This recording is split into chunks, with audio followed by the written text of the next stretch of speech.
Hello बच्चों, welcome back to our channel K2 institute और मैं हूं आपका दोस्त किशन गौर। तो फिर से आज एक इंपॉर्टेंट टॉपिक के साथ आ चुका हूं जिसमें हम बात करने वाले हैं how to start your IIT JEE Mains preparation. यानी जो बच्चे जेई मेंस की प्रिपरेशन स्टार्ट करने के लिए सोच रहे हैं उन्हें किस तरीके से स्टार्ट करना चाहिए, कुछ फिर स्टेप के बारे में आज हम बात करेंगे। ठीक है, पहला स्टेप देखते हैं। पहला स्टेप क्या है आपका? Time for completing syllabus. आपको क्या करना पड़ेगा? You have to set your deadline. ठीक है, आपको एक टाइम सेट करना पड़ेगा सिलेबस कंप्लीटिंग का, ये ध्यान रखना। ठीक है, तो मैं एग्जाम्पल देता हूँ आपको।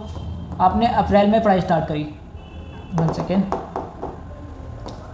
अप्रैल में आपने पढ़ाई स्टार्ट करी। ठीक है, तो आपको क्या करना है? 31 अक्टूबर तक क्या करना है? आपको अपना सिलेबस कंप्लीट कर देना है। ठीक है, अगर आप 31 अक्टूबर तक सिलेबस कंप्लीट कर दोगे ना, तो जो जेईई मेंस का पहला अटैम्प्ट होता है वो होता है जनवरी में। तो आपको 3 महीने बचेंगे रिवीजन करने के, ये ध्यान रखना। 3 महीने बचेंगे, उसके अंदर आप PY के क्वेश्चन सॉल्व कर सकते हो। ठीक है, और भी बहुत सारे स्ट्रैटेजी को फॉलो कर सकते हो, है ना। तो ये चीज़ ध्यान रखना, रिवीजन करना बहुत महत्वपूर्ण है आपके लिए। ठीक है, क्योंकि जेईई मेंस की तैयारी में जो रिवीजन है वो बहुत महत्वपूर्ण भूमिका निभाता है, रोल निभाता है। तो आपको ये ध्यान रखना है, जितनी जल्दी हो सके उतनी जल्दी आपको अपना सिलेबस कंप्लीट कर लेना है। अब मैं यहाँ पे एक चीज़ दिखाता हूँ आपको, 2022, 2023, 2024। ठीक है, जब मैंने 2022, 2023, 2024 के पेपर को एनालाइज़ किया, फिजिक्स केमिस्ट्री के पेपर को एनालाइज़ किया, तो मैंने क्या पाया? जो फिजिक्स का पेपर है वो इजी टू मॉडरेट आ रहा है, और जो केमिस्ट्री का पेपर है वो इजी आ रहा है, जो मैथ्स का पेपर है वो मॉडरेट टू डिफिकल्ट आ रहा है। ठीक है, अब यहाँ पे निष्कर्ष क्या निकलता है? सोचने वाली बात क्या निकलती है? सोचने वाली बात ये निकलती है कि यहाँ पर जो केमिस्ट्री है वो ईजी आ रहा है। ठीक है, तो बहुत सारे बच्चे क्या होते हैं, पूरा फोकस तो केमिस्ट्री पे लगाते हैं, फिजिक्स मैथ रह जाती है। तो अगर फिजिक्स मैथ में भी ध्यान देना है तो वो क्या करना है? ध्यान देखो, फिजिक्स मॉडरेट आ रही है, chemistry moderate to math moderate to difficult आ रही है, तो आपको इन दो सब्जेक्ट पे खासतौर पे ध्यान देना पड़ेगा। फिजिक्स और मैथ पे बहुत ध्यान देना पड़ेगा, क्योंकि अगर मैं बात करूँ, जो कुछ बच्चे ऐसे होते हैं लास्ट में मैथ के क्वेश्चन पे अटक जाते हैं, सीधा 5 क्वेश्चन कर जाते हैं। 25 क्वेश्चन होते हैं, उसमें 5 क्वेश्चन करके आ रहे हो, ऐसे कैसे चलेगा भाई? ठीक है, तो आपको ध्यान रखना है, फिजिक्स और मैथ को ज़्यादा लेके चलना है। ऐसा नहीं केमिस्ट्री नहीं पढ़ना है, केमिस्ट्री पढ़ना है, लेकिन इन दोनों पर ज़्यादा ध्यान देना है। ओके, अब स्टेप 2 की बात करूँ, स्टडी हाई वेटेज चैप्टर्स। आपको क्या करना है? जो भी हाई वेटेज चैप्टर्स हैं पहले उन पर फोकस करना है, उनको पढ़ना है। नहीं आ रहा बार बार समझना है, बार बार पढ़ना है। अब हाई वेटेज चैप्टर कौन कौन से मैं एक बार आपको दिखा देता हूँ। अब यहाँ देखो, ये मैथ्स का सिलेबस है। ठीक है, और मैथ्स के जो चैप्टर्स हैं वो किसकी जो वेटेज है उसकी 80% वेटेज है। जो मैथ्स के चैप्टर्स की वेटेज है वो कितनी? 80% वेटेज। कौन कौन से चैप्टर है? Complex number and quadratic equation, ठीक है, ट्रिगोनोमेट्री, तो ये सारे चैप्टर्स हैं, ठीक है, जिनकी वेटेज काफ़ी हाई है। अब देखते हैं केमिस्ट्री 3 पार्ट में डिवाइड है, physical chemistry, organic chemistry, inorganic chemistry. Physical chemistry chapter की बात करूँ तो इनकी जो वेटेज है 35.6 वेटेज। ठीक है, ऑर्गेनिक की बात करूँ 29.7, इनऑर्गेनिक की बात करूँ 34.7। ठीक है, ये देख लो एक बार। अब ये जो है फिजिक्स है, फिजिक्स की जो चैप्टर की वेटेज है टोटल वो कितनी है? 80% वेटेज इन चैप्टर्स की। ये हाई वेटेज वाले चैप्टर हैं, 80% वेटेज इन चैप्टर्स की टोटल। ठीक है, जिसमें आपका आता है फिजिक्स एंड मेजरमेंट हो गया, ऑप्टिक्स हो गया, करंट इलेक्ट्रिसिटी हो गया, इलेक्ट्रॉनिक डिवाइस हो गया, लो एंड मोशन हो गया। ठीक है, ये सारे चैप्टर्स हैं, थर्मोडाइनमिक हो गया, ये सारे चैप्टर्स जो है इनकी जो वेटेज है हाई है। अब ये तो हो गए हाई वेटेज वाले चैप्टर। ठीक है, स्टेप 3 की बात करूँ तो स्टेप 3 क्या है? स्टडी।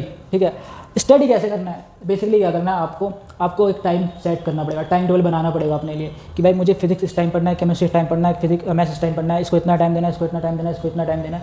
आपको ये सारी चीज़ें सेट करनी पड़ेंगी, बनानी पड़ेंगी। ठीक है, ये नहीं कि भाई टाइम टेबल बना लिया, चिपका दिया, आपसे फॉलो तो करनी हो। ठीक है, क्योंकि भाई जो जेईई है ना, तैयारी सारी कर रहे होते हैं जेईई मेंस की। ऐसा नहीं कि कोई बच्चा तैयारी नहीं कर रहा, जो जेईई में तैयारी कर रहा है बच्चा सिंसियर होता है। ठीक है, लेकिन ये होता है कि रेस में तो सारे भाग रहे हैं, लेकिन पहले कौन जीत रहा है वो फर्क पड़ता है। तो आपको डेली क्वेश्चन प्रैक्टिस करनी है। ठीक है, क्योंकि जितनी तेज़ भागोगे उतनी जल्दी जीतोगे। ये रेस का मामला है जेईई मेंस का एग्जाम देना। ये नहीं कि हाँ भाई पढ़ तो रहे हैं, मेहनत तो कर रहे हैं, लेकिन भाग नहीं पा रहे। तेज़ भागना दबा के, ताकि आप जेईई मेंस क्लियर कर सको। ठीक है, प्लस उसमें रिवाइज का टाइम निकालो, जो रिवीजन आप करते हो डेली रिवाइज करना, 1 घंटा तो रिवाइज का टाइम निकालो। ओके, और जो PYQ क्वेश्चन होते हैं उनको सॉल्व करो। ठीक है, जो PYQ प्रीवियस ईयर क्वेश्चन, क्योंकि जो अगर मैं बात करूँ फिजिक्स CBSE के क्वेश्चन की, CBSE क्वेश्चन के कंपेयर में बात करूँ जेईई मेंस क्वेश्चन की, तो जेईई मेंस का जो क्वेश्चन होता है ना वो होता है कंसेप्चुअल क्वेश्चन। कंसेप्चुअल मतलब वैचारिक। ठीक है, और उनके जो कंसेप्ट होते हैं वो भी कंसेप्चुअल होते हैं। तो आपको क्या करना है भाई साहब, जब तक आप PYQ क्वेश्चन सॉल्व नहीं करोगे ना, आपको आइडिया नहीं होगा कि किस टाइप के क्वेश्चन एक्चुअल जेईई मेंस में आते हैं। तो आपको PYQ क्वेश्चन डेली सॉल्व करना है, एटलीस्ट 5 क्वेश्चन तो सॉल्व करना है डेली, है ना। तो स्टेप 3 ये हो गया। और हाँ, 6 आवर आपको खुद से निकालने पड़ेंगे। 6 आवर खुद की स्टडी के लिए, सेल्फ स्टडी के लिए 6 या 5 घंटे तो आपको डेली निकालना पड़ेगा।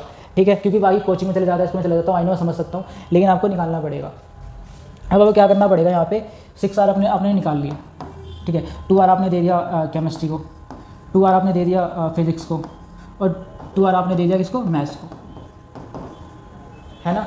और कोशिश ये करना कि 1 घंटा अपने निकाल सको रिवीजन के लिए। रिवाइज बहुत जरूरी है, जो रिवाइज है ना वो बहुत महत्वपूर्ण भूमिका निभाता है। जो 4th स्टेप है आपका, चेक एट ईच स्टेप। आपको जितने भी स्टेप्स हैं उनको फॉलो करना है, चेक करना है। ये जैसे आपने पढ़ाई करी सुबह से, आप सुबह लगे ठीक है, अब शाम तक आपने ओवर कर दिया, तो आपको चेक करना है कि आपने क्या पढ़ा, ठीक है, कितने क्वेश्चंस किए, कितने क्वेश्चंस नहीं किए, कौन से क्वेश्चन नहीं आ रहे, जो नहीं आ रहे उन्हें बार बार प्रैक्टिस करो। ये सारी चीज़ें आपको करनी है, सारे स्टेप को चेक करना है। ओके, जो स्टेप 5 है वो है विच इज़ रिवीजन, ठीक है। यानी अगर आपने 31 अक्टूबर तक कंप्लीट कर लिया तो आपका 3 मंथ या 4 मंथ बचेंगे रिवीजन करने के लिए। उसमें आप प्रॉपरली रिवीजन पे ध्यान दो। रिवीजन में क्या क्या करो, मॉक टेस्ट सॉल्व करो, टेस्ट दो, मॉक टेस्ट दो, ठीक है। और आपका पीवाईक्यू क्वेश्चन ध्यान रखना, पीवाईक्यू क्वेश्चन जितने सॉल्व करोगे ना उतना हेल्पफुल होगा आपके लिए। एटलीस्ट दिन में 15 क्वेश्चन इस सब्जेक्ट, प्रत्येक सब्जेक्ट से आपको 15 क्वेश्चन करने हैं, ठीक है। उसके बाद उनका आउटकम देखो कि भाई कितने क्वेश्चन सही किए हैं और कितने क्वेश्चन गलत करें। जो क्वेश्चन गलत करें उन्हें बार बार प्रैक्टिस करो, भाई क्यों नहीं हो रहा, बार बार प्रैक्टिस करो। तो आई होप आपको चीज़ें समझ में आ गई होंगी, ठीक है।